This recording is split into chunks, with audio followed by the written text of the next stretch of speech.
Jeshi la Israel IDF lipo katika hali ya tahadhari kwamba kuna uwezekano kutokea kwa mashambulizi kutoka Iran, lakini pia huko kukiwa na vitisho kutoka kwa rais wa Marekani Donald Trump. Hali ya tahadhari kupitia jeshi hilo inazidi kuongezeka na ni kutokana na vitisho vilivyoanzishwa katika siku za hivi karibuni na rais Donald Trump, huku jeshi la walinzi wa mapinduzi ya Kiislamu la Iran likisema lipo tayari kwa ajili ya mapambano, lakini zaidi litashambulia nchi ya Israel.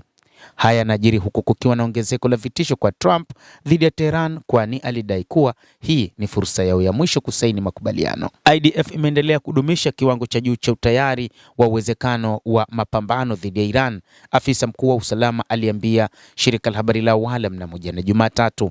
Kulingana na afisa huyo, uratibu wa jeshi la Marekani unaendelea na unafafanuliwa kama upo karibu zaidi. Kutokana na hali ya mvutano katika Mashariki ya Kati, rais wa Marekani Donald Trump mapema Jumatatu alizidisha vitisho vyake dhidi ya Tehran alipokuwa akizungumza na waandishi wa habari, akidai kuwa hii ni fursa yao ya mwisho ya kutia saini makubaliano hayo. Kwa mujibu wa rais wa Marekani, na kinyume na ujumbe zinazosikia siku nzima kutoka kwa Jamhuri ya Kiislamu ya Iran, mazungumzo na Iran yanafanyika hata sasa, anasema Trump, huku wa Iran wakisema hakuna mazungumzo yoyote yanaendelea, kama kauli iliyotolewa na Ismail Baghei, msemaji wa Wizara ya mambo ya kigeni ya Iran. Rais wa Marekani alipoulizwa ni nini kitatokea ikiwa Iran itakusanya malipo huko Hormuz, alijibu, sitawaacha wakusanye chochote. Mtu akikusanya itakuwa sisi. Tuna udhibiti kamili wa mlango wa bahari wa Hormuz.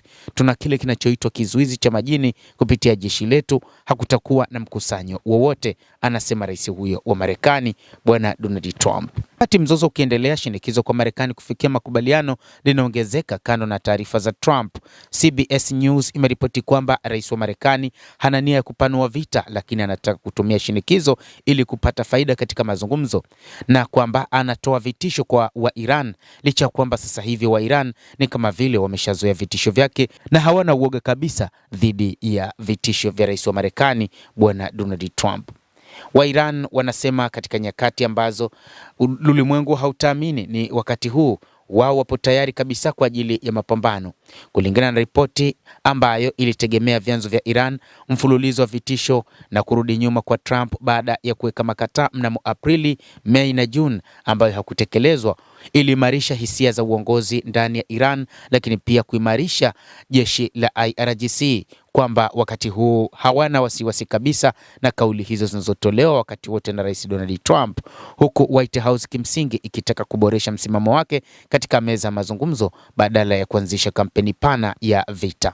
Tathmini zilizofanywa huko Tehran zinaonyesha kuwa utawala wa Iran una uwezo wa kustahimili mashinikizo ya kijeshi na kiuchumi, huku pia ukipandisha gharama kwa Marekani kupitia washirika wake wa kieneo ambao miongoni mwao ni Wahouthi wa Yemen, na pia kupitia tishio linaloendelea kwa meli za kimataifa hadi Washington itakapohitimisha kwamba hakuna suluhisho la kijeshi kwa mgogoro huo.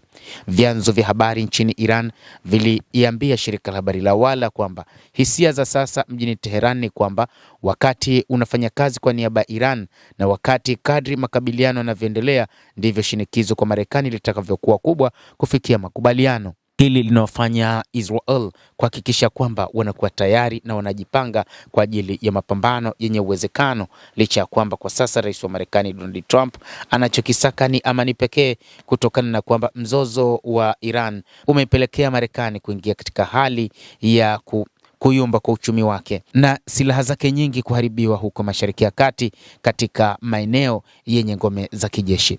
Endelea kutufuatilia, lakini ni kusihi usisahau kulike, usisahau kucomment, kadhalika kusubscribe channel yetu hii ili upate habari hizi kwa mapana hapa The World News.